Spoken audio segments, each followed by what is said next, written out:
JK Yadav Films present.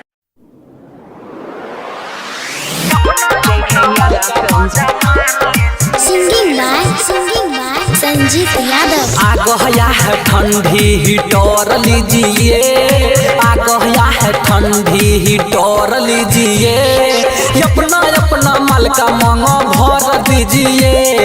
2021 में शादी कर लीजिए, 2021 में शादी कर लीजिए, अपना अपना माल का मांगो भर दीजिए। आ गया है ठंडी हीटर लीजिए, आ गया है ठंडी हीटर लीजिए, अपना अपना माल का मजा मार लीजिए। गुड्डू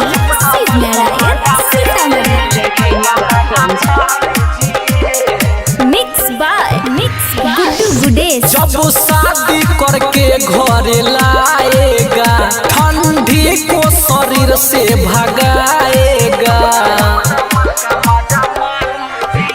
पानी गरम करके नहलाएगा, खाना टाइम से बना के खिलाएगा।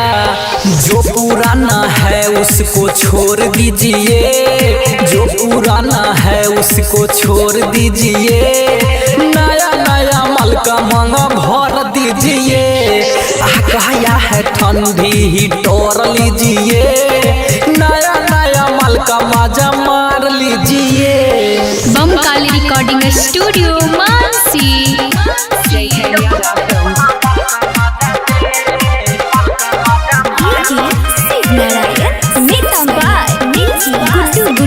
गुड्डू गुडेश।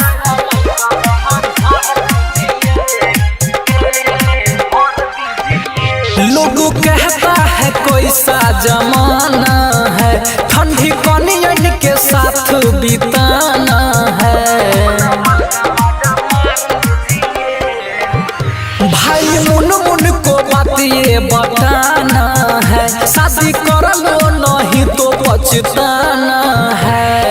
बबलू बबन से लेटर लीजिए, संजीता यादव से लेटर लीजिए, अपना अपना माल का मांगा भर दीजिए। आ गया है ठंडी न टेंशन लीजिए, अपना अपना माल का मांगा भर दीजिए। Bam Kali recording studio Mansi. JK Yadav Films